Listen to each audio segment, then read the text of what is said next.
나는 정말 기쁜 마음으로 그를 내보냈다. 몇 년 후 그가 업소용 김치 납품 공장을 아내와 함께 운영하고 있음을 들었다. 직원이 10여 명 된다는 말과 함께 말이다. 이 이야기에는 후기가 있다. 내가 그를 영업부 과장에 앉혔을 때 입사한 새 기사는 자기 선임자에게 무슨 일이 일어났는지를 곧 알게 되었다. 그리고 당연히 자기에게도 그러한 기회가 주어지기를 기대하면서 나에게 하는 모든 행동에 매우 신경을 쓰면 물론 내 가족들에게도 아주 공손하게 처신하였다. 내게 종종 자신이 이미 예전에 영업 활동을 한 경험이 있었음을 설명하기도 했다. 선임자가 영업부 과장직에서 사표를 내자 그는 내게 계속 조르기 시작했다. 자신도 영업부에서 일하여 보고 싶느라고 하도 귀찮게 조르기에 그를 영업부 평직원으로 보내면서 영업부 임원에게 이렇게 말했다. 몇 개월만 데리고 있어라. 얼마 버티지 못할 테니까. 2개월 만에 그는 사표를 냈다. 왜 나는 선임자처럼 행동하고자 애를 쓴 그를 무시하였을까? 세상이 원하는 자세로 일하는 태도는 뼛속 깊은 곳에 자리 잡은 인식에서 나오는 것이며 눈앞에 홍당무가 탐이 나서 나오게 되는 행동과는 그 질이 다르기 때문이다. 그래서 선임자가 미처 모범을 보이지 못한 분야에서는 어떻게 행동을 하여야 하는지 모르기 때문에 누수 현상이 생기면서 탈로가 나기 마련이며 남에게 잘 보이고자 하는 행동이 있기에 보는 사람이 없으면 그 본성이 드러나기 마련이다. 적토 많은 홍당무가 없어도 잘 달린다고 내가 말하는 이유가 바로 그것이다. 이제 무슨 일을 하건 당신의 기준을 바꾸어라. 당신이 정한 기준으로는 절대로 부자가 되지 못한다. 부자들은 세상이 원하는 기준으로 일을 하여 온 사람들이다. 세상이 원하는 기준은 당신이 생각하는 것보다 훨씬 더 높고 넓고 깊다. 세상의 기준에 맞춰 일해라. 그래야 부자가 된다. 그러나 나는 자기 기준으로 일을 하는 사람들에게 세상의 기준을 아무리 귀가 따갑도록 설명하여도 못 알아듣는 경우가 많다는 것도 경험적으로 안다. 그들은 오히려 덜 먹고 덜 싸겠다. 꼭 그렇게까지 하면서 바둥바둥거리며 살아야 하느냐고 말한다. 그러면서도 잘 살고 싶어 한다. 그래서 얻게 된 결론은 역시 가난하게 살 사람들은 따로 있기 마련이라는 것이다. 현재 위에 글을 읽고 나면 당신의 일하는 방식이 확 바뀔까? 내 경험으로 볼 때 20대와 30대 초반까지의 직원들은 제대로 가르치고 본인 스스로도 노력하면 바뀔 가능성이 높다. 30대 중반부터 40대 중반까지의 사람들은 50% 정도는 가능성을 보이지만 나머지 50%는 신용만 한다. 나의 경우 40대 중반 이후에 사람들에 대해서는 변화할 것이라는 기대를 전혀 하지 않으며 특히 50대 중반 이후의 사람들은 소귀의 경읽기였기 때문에 그냥 하던 대로 내버려 둔다. 여기서 언급된 50대 중반 이후의 사람들은 2003년 정도까지 내 주변에 있던 사람들이었고 그 이후부터는 아예 내가 입을 다물고 살아왔다.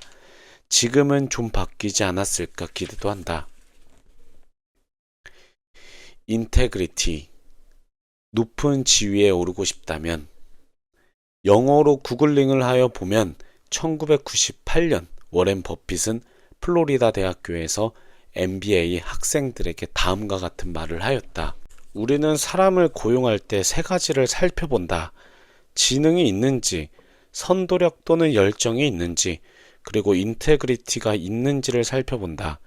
인테그리티가 없는데 지능과 선도력을 갖고 있는 자들은 회사를 망칠 것이다. 왜냐하면 인테그리티가 없는 사람을 고용하는 것은 직원들이 게으르고 멍청해지기를 바라는 것과 마찬가지이기 때문이다. 위 내용을 의역하면 직원을 채용할 때는 지능이 좋은지, 머리가 잘 돌아가는지, 똑똑한지, 어리바리하지 않은지, 이를 선도적으로 열정을 갖고 이끌어 나갈 수 있는지, 시키는 것만 하는지, 해야 할 것들을 알아서 챙기는지, 그리고 인테그리티가 있는지 살펴봐야 한다. 머리도 좋고 이를 주도적으로 이끌어 나갈 열정도 있으나 인테그리티가 없는 자는 회사를 망칠 사람이다. 인테그리티가 없는 사람을 고용하면 직원들을 게으름뱅이, 멍청이로 만들려는 것이기 때문이다. 워렌 버핏은 이 말을 여러 곳에서도 하였는데 도대체 인테그리티가 무슨 뜻이기에 지능이나 선도력보다도 훨씬 더 중요하게 말하는 것일까? 인테그리티에 대한 우리말 설명은 규타르타라는 분이 써놓은 글이 가장 좋았기에 허락을 받고 아래에 인용하였다. 영어권 국가에 있는 조직에서는 인테그리티를 매우 중요시한다. 많은 기업이 인테그리티를 핵심 가치로 삼고 있다. 중략. 우리나라에서는 정확히 치환되는 단어가 없어 다양하게 번역되어 사용한다. 번역된 경영 서적이나 자기계발 서적에서는 성실이나 정직이란 단어가 자주 등장한다. 인테그리티는 성실함이나 정직함으로 번역하기 때문이다. 번역서를 읽다 보면 문맥상 성실이나 정직과는 다른 의미를 나타내는 것 같아 혼란스러울 때가 있다. 그렇다면 인테그리티란 무엇일까? 나는 말과 행동, 생각이 일치하는 상태로 정의한다. 영어 사전에는 두 가지 의미로 정의한다. 정직하고 강력한 도덕 원칙을 갖는 자질, 도덕적 옳음. 분열되지 않고 완전한 상태, 온전함.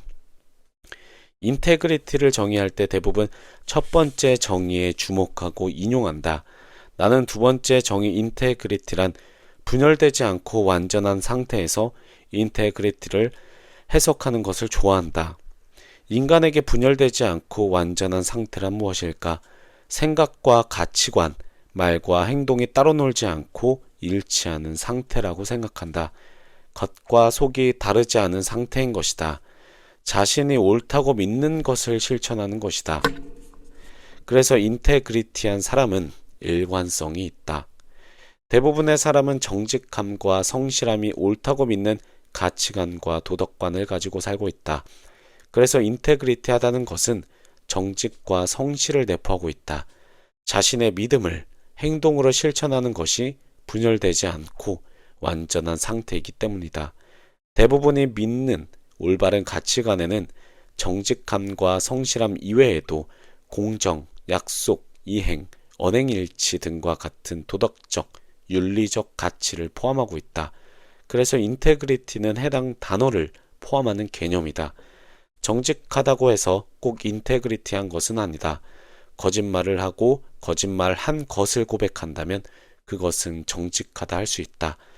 그러나 인테그리티하다고는 할 수 없다. 이미 자신의 신념과 말과 행동이 분열되었기 때문이다.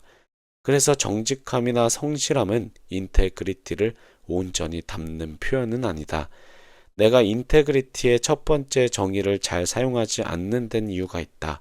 인테그리티가 꼭 사회적으로 통용되는 도덕적, 윤리적 원칙을 내포하는 것은 아니다. 그 시대나 문화에 부합하지 않는 신념과 가치관을 가진 사람도 충분히 인테그리티를 할 수 있다. 지금은 지구가 태양을 돈다는 지동설을 의심하는 사람은 없다. 하지만 지동설을 주장한 코페르니쿠스 시대는 달랐다. 그 시대의 신념에 부합하지 않는 이야기였기 때문이다. 지동설을 주장한 코페르니쿠스는 그 시대에는 옳지 않는 믿음을 가진 사람이다. 죄인 취급을 받았지만 신념을 굽히지 않은 인테그리티한 사람이라고 평가할 수 있다. 히틀러도 어쩌면 옳지 못한 믿음을 가진 인테그리티한 사람이었을지도 모른다.